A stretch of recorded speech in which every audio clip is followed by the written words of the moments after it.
Hey, what's going on, everybody? Scavenger here. We're playing some more Chasing Sunsets, so let's go ahead and get into the video.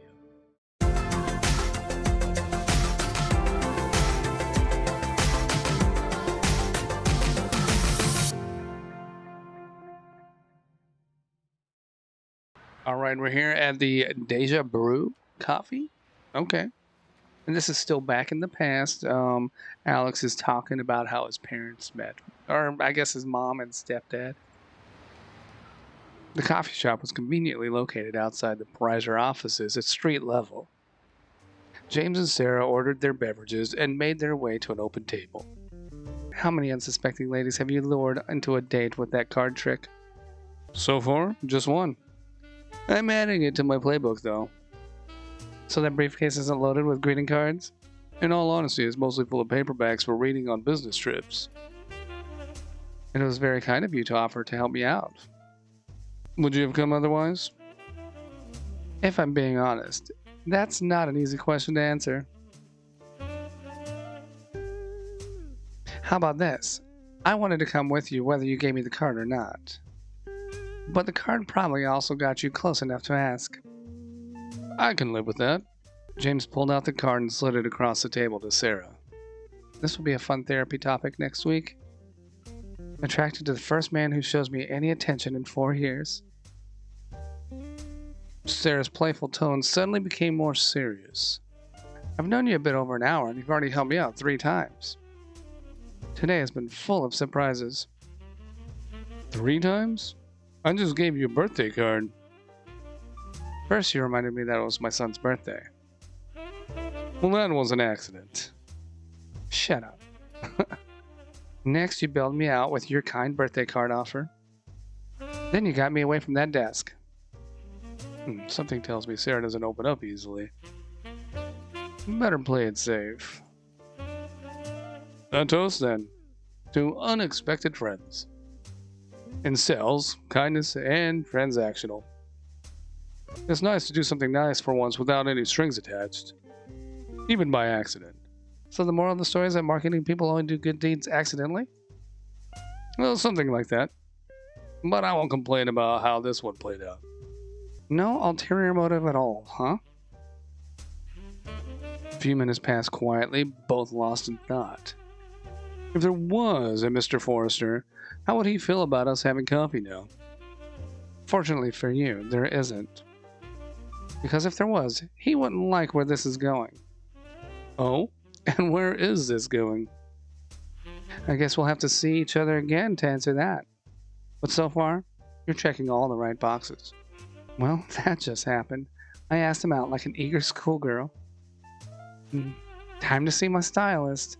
She'll know what to do with my hair. 4 years here, and I only meet someone interesting on the day I decide to quit. Sarah, I know it's pretty early to be having personal conversations, but now I find myself in a bit of a pickle. I'd definitely go with the cinnamon scone over the vanilla bean. No, not that. You see, I can't be getting picked up by just any world-class research scientist. I need certain assurances. Oh, really? So you're saying it's me who needs to sweeten the deal? What kind of assurances do you have in mind? As a single parent, you know all the rules go out of the window when it comes to dating. Anyone you meet has to be compatible not only with you, but your kids. Honestly, I just never bothered trying. What man in his right mind would be interested in a workaholic single mom? This is only the second time I've so much as had coffee with a woman since my wife passed away. That wasn't a client anyway. Still got me beat. I've been buried in my research with no time for distractions. James leaned forward earnestly, looking Sarah directly in the eyes. I'm going to be open with you. Today was pretty eventful for me, even before I met you. Oh, how so? I was scheduled to fly out to Los Angeles tonight for my symposium.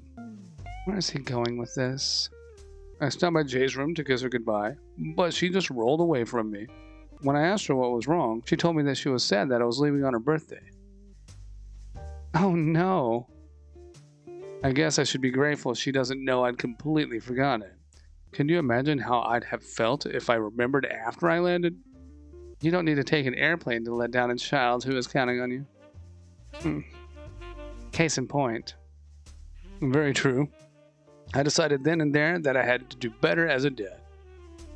James, I empathize with all of this. But what does that have to do with us having a night out? Everything. What I'm trying to say is that this morning was pivotal for me. I canceled my trip to LA and I set up a meeting with my boss tomorrow. I plan to resign. Resign? You can't just take some time off? Maybe take a role with less travel? I could, but I don't want to. I want to be there for all of Jay's big days from now on. Thanks to your research, I have enough banked to start my own business. You really decided all of this just this morning? How can that be so easy for you? My whole life revolves around my work. And that's exactly the problem. For you, for me, especially for Jay and Alex. I envy your resolve, but I couldn't just leave my work behind like that. As she said those words, she could hear the lie in them. Work has always been how I cope with loneliness and unhappiness. I totally understand that feeling. I just realized there's no reward after my next sale worth how I felt this morning. The company counts on me. They need me here. How long do you think it would take for them to replace you if you got hit by a bus? He's right. Maybe a week? A month at most? Look, I'm not suggesting you choose the path I did. I'm just reminding you that Alex will only be this age once. After all, we only get one shot at being the parents our kids deserve. Images and feelings rushed through her like an icy river. She relived the shame from that morning when she realized she'd forgotten her son's birthday. Her heart sank as she tried to recall the last time she'd had a Saturday breakfast with him. She acknowledged the affection growing between Alex and his nanny in her constant absence. For the first time since her divorce, she saw the emptiness at the heart of her ambition. I don't know. The important thing is now you've asked yourself the question. The playful mood evaporated, and they sipped their drinks in silence without tasting them. How did my priorities get so fucked up? I let my marriage die. The divorce was my fault. James, I'll pick you up next Saturday at 7 p.m. What? Not tomorrow, next Saturday. After that conversation, you think a date's still on the table? Besides, I thought you needed assurances. You've given them. Still, a pretty heavy note to plan a dinner around. Well, I figure it's now or never, with me resigning and all. After all, what if I never saw you again? Let's make a point of you seeing me at least one more time. I'd like that. But now I should get home, give my best to Alex, and wish him a happy birthday from Jay and I. Thank you. I left my card in the envelope. Hopefully I'll hear from you later. And if you don't call, it was a pleasure meeting you, Dr. Forrester. Sarah. I also need to be getting home, James. Oh, 4 times. Huh?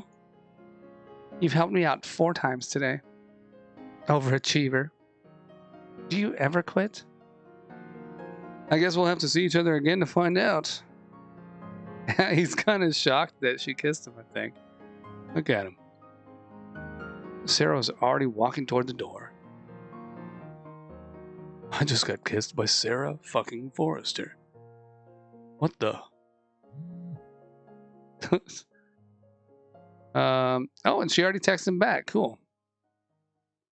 Nice. All right, we're back at O'Halloran's. Oh, I'm going to have problems with this name. O'Halloran's Pub.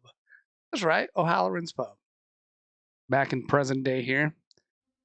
I remember that. Your dad and I went golfing the next day. That's all he could talk about.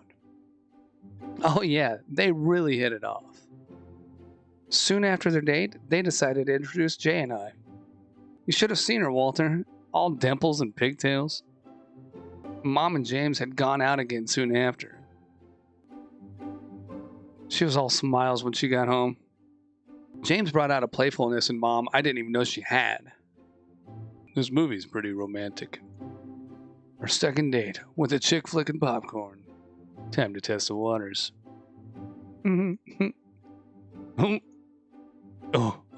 That'll leave a mark. Soon they were seeing each other every weekend. Even as a kid, I could see Mom coming out of her shell. She was always over the moon on a date. I bet money she was the one who made the first move. Yep, there it is. She was a woman who got what she wanted once she made up her mind. Jay and I spent a lot of those evenings together too. It didn't take long before things got more serious. Between Mom and James, I mean. Oh, this is a dark bedroom. Here they come. I think they're asleep. Sarah. Shh. God, I want you, James. I've been waiting for this for so long. Since I met you, really.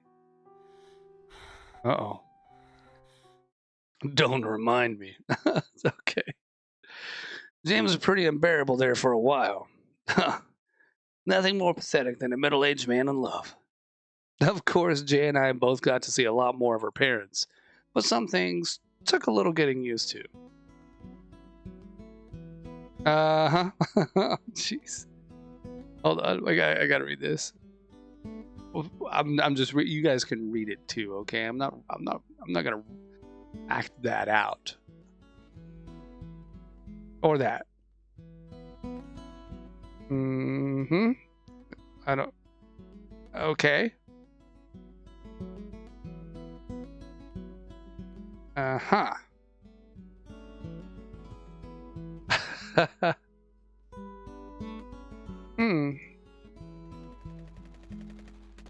Try and hit me. Try and hit me. Boom. Headshot. Hey, Alex, what you playing? Call of Duty. Grab a controller. Help me camp this punk. Tara's behind the crate. Flashbang. I see him. Owned. Alright, we got a little gamer girl here. Okay. Daddy and Sarah are praying in the bedroom.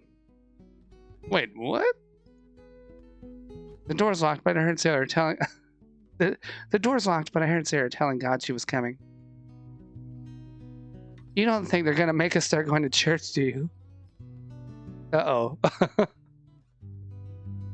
at that. Oh, fourth wall break. A few weeks later, my nanny quit so she could take a client closer to home. That worked out well since James had just left Bryzer. He spent his days playing with Jay and I. Go long, Alex. Got it. Great catch, buddy. Okay, big arm, open wide. Good, shoulder back. Oh shit. Heads up, sweetie. Huh? Oh shit, she caught it. Sometimes it was fun. Sometimes I just had to suffer through it. All of that on top of starting his new company. Imagine trying to balance a new family and a new business at the same time. Just opening this bar was more stress than my marriage can handle. Well, he meant it when he said he wouldn't choose between his family and his job again. He stayed behind the scenes and ran the day-to-day through a close friend. Seems like he moved in with you guys pretty quick, too. Just 4 months after they met. Jay took the bedroom next to mine. Mom stayed at Bryzer, but she took a less demanding role. Her heart just wasn't in it anymore. I have my suspicions on how she spent her last few months with the company. Alright, ladies and gentlemen, I think that's a good spot, maybe, possibly, to wrap things up in this video. We'll get into how she left her company and everything in the next video, and then keep going from there.